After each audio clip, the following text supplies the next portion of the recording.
नमस्कार, news PR में आपका स्वागत है। मैं हूं रूपम सिंह। आज मैं आरजेडी कार्यालय में हूं और यहां पर मेरे साथ एजाज अहमद जी हैं जो कि आरजेडी के प्रवक्ता हैं। मैं इनसे जानने की कोशिश करती हूं कि बिहार में जो 2 जगह उपचुनाव होने वाले हैं उनमें आरजेडी किस तरह से चुनाव प्रचार करेगी। तो सबसे पहले एजाज अहमद जी, आपका न्यूज़ पीआर में बहुत बहुत स्वागत है। बहुत धन्यवाद। देखिए, राष्ट्रीय जनता दल चुनाव प्रचार के लिए अपने विधायकों की टीम बना दी है और उसके साथ कार्यकर्ताओं की टीम है और सभी प्रकोष्ठ के अध्यक्ष जो प्रदेश अध्यक्ष है उस टीम में शामिल है। राष्ट्रीय जनता दल हर गांव और हर पंचायत और हर घर तक चुनाव में लोगों के बीच जाने का काम करेगी।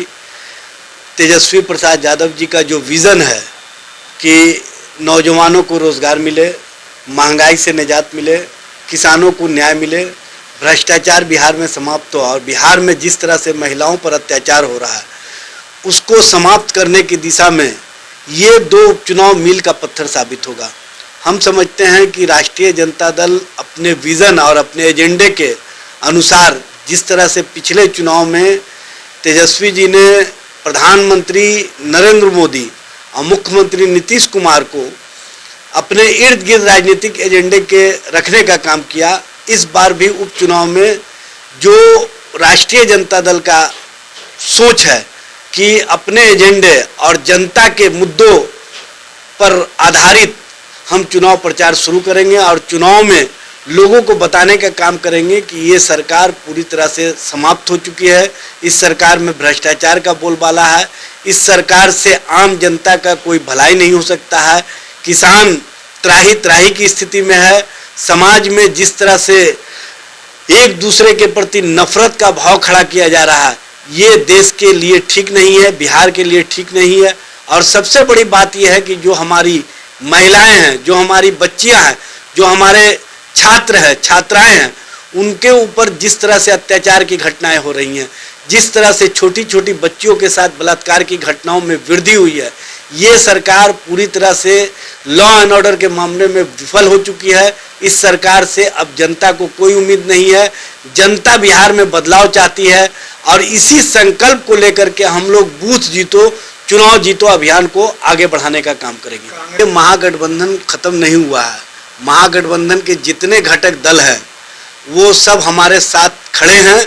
आपने देखा होगा वामपंथी दल के भारतीय कम्युनिस्ट पार्टी, भाकपा माले, सीपीआईएम, सभी दलों ने राष्ट्रीय जनता दल के उम्मीदवार को समर्थन देने की स्पष्ट घोषणा कर दी है। देखिए, कांग्रेस किन कारणों से अलग होकर के चुनाव लड़ रही है वो परिस्थिति वो अपना बताने का काम करेंगे। लेकिन मेरा ये मानना है कि देश की राजनीतिक परिस्थितियों के लिए, देश में आज जिस तरह का राजनीतिक वातावरण है उसके लिए सभी दलों को एकजुट होकर के चुनाव में जाना चाहिए।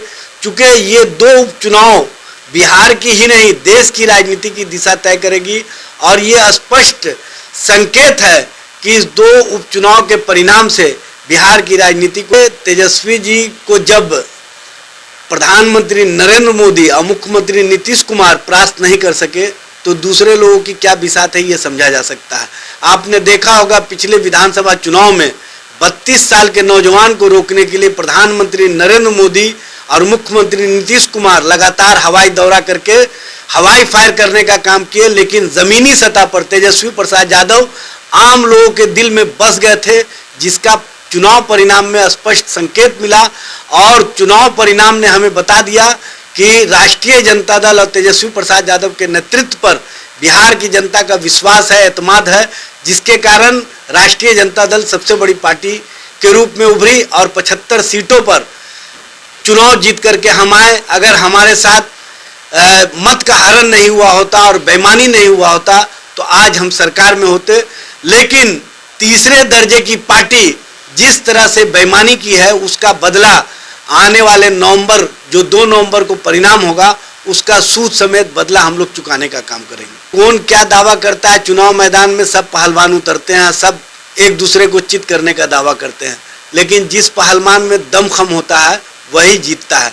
हमारे जो प्रत्याशी हैं पूरी तरह से सामाजिक समीकरण में, और सबसे बड़ी बात यह है कि पहली बार आज़ादी के तारापुर में वैश्य समाज को प्रतिनिधित्व करने का मौका मिलेगा और कुशेश्वर स्थान में पहली बार मुसहर समाज के व्यक्ति को प्रतिनिधित्व करने का मौका मिलेगा। ये हमारा जो सोच है कि जो A to Z और जो समाज के सभी तबके हैं, सभी वर्ग हैं, उनको प्रतिनिधित्व बिहार विधानसभा और लोकसभा में दिया जाए, उसके अनुरूप हम लोग पार्टी का जो टिकट का वितरण किए हैं उसको हम लोग आगे बढ़ाने का काम करेंगे। क्या लगता है चिराग पासवान राजद को समर्थन करेंगे? देखिए, ये क्या करेंगे नहीं करेंगे वो लोग अपना जाने। चुनाव मैदान में कोई भी है, चुनाव में जब है तो हम उसके बारे में इतना ही कहेंगे कि वो हमारे मुकाबले में है, हमारे प्रतिद्वंदी हैं, और प्रतिद्वंदी के बारे में एक ही बात किया जा सकता है कि जो हमारे सामने खड़े हैं उनको हमको कैसे परास्त करना है।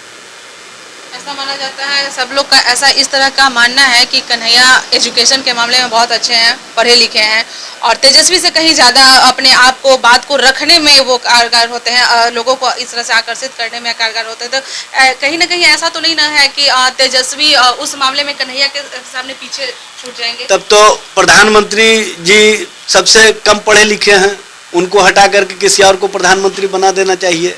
देखिए, राजनीति में अनुभव होता है, राजनीति में स्वीकार्यता होती है, राजनीति में जनता का विश्वास जीतना होता है और जनता का विश्वास तेजस्वी प्रसाद यादव पर है। आपने देखा होगा पूरे देश का नौजवान आज तेजस्वी जी के नेतृत्व पर विश्वास करता है और सब चाहता है कि तेजस्वी प्रसाद यादव बिहार का प्रतिनिधित्व करें। इसलिए पढ़ा लिखा होना कोई गलत बात नहीं है, लेकिन जनता का विश्वास और जनता के बीच में रहकर जनता के हित में काम करना, ये सबसे बड़ी बात है जो तेजस्वी प्रसाद यादव ने हमेशा करने का काम किया, दिखाने का काम किया, चाहे सदन के बाहर हो या सदन के अंदर। जब 23 मार्च 2021 को राष्ट्रीय जनता दल का किसानों के सवाल पर, नौजवानों के सवाल पर, बेरोजगारी के सवाल पर पटना में डाक बंगला चौराहे पर प्रदर्शन हुआ तो आपने देखा होगा बिहार सरकार ने घबराहट में पुलिसिया दमन कराने का काम किया और जब उससे भी नहीं माना तो 307 हमारे नेता और कार्यकर्ताओं पर करने का काम किया। और उसी दिन बिहार विधानसभा में जिस तरह की घटना ऐतिहासिक रूप से लोकतंत्र को कलंकित करने का काम किया गया, नीतीश सरकार ने पहली बार देश के अंदर बिहार विधानसभा और बिहार के लोगों को कलंकित करवाने का काम किया। ये सबसे ऐतिहासिक और काला दिन था। उस दिन तेजस्वी प्रसाद यादव ने अपने नेतृत्व का लोहा मनवाने का काम किया और आपने देखा होगा कि जब जातीय जनगणना के सवाल पर राष्ट्रीय जनता दल सहित सभी दलों के नेता माननीय प्रधानमंत्री नरेंद्र मोदी से मिलने गए तो नीतीश कुमार ने भी स्पष्ट रूप से कहने का काम प्रधानमंत्री जी के सामने कहा कि तेजस्वी प्रसाद यादव जी के दबाव और इनके द्वारा जो जातीय जनगणना में सभी दलों का विश्वास जीत करके हम पर दबाव बनाया गया, उसका परिणाम है कि हम लोग आज यहाँ पर डेलीगेट्स लेकर के आए। ये जब प्रधानमंत्री स्वीकार कर रहे हैं तेजस्वी जी के नेतृत्व को, जब मुख्यमंत्री स्वीकार कर रहे हैं, जब बिहार की जनता स्वीकार कर रही है, तो इससे बड़ी खुशी की बात और कुछ नहीं हो सकती है। हम समझते हैं कि राष्ट्रीय जनता दल के लिए ये अभिमान की बात है, स्वाभिमान की बात है, उनके लिए फख्र की बात है कि हमारे पास तेजस्वी प्रसाद यादव जैसा एक नेतृत्व करता है जो नौजवानों के साथ साथ आम आवाम को जोड़ने में सफल है। तो जैसा कि आपने देखा कि एजाज अहमद जी ने कहा है कि अगर वो दोनों जगह उपचुनाव जो हो रहे हैं वो दोनों जगह पर अगर आरजेडी की सरकार आ जाती है तो महिलाओं के लिए अच्छा होगा, जो नीचे तबके के जो लोग हैं उन लोगों के फेवर में होगा, उनकी भलाई होगी। तो ऐसे ही तमाम खबरों के लिए बने रहे न्यूज़ PR के साथ। मैं रूपम सिंह, कैमरामैन हीरालाल के साथ। धन्यवाद।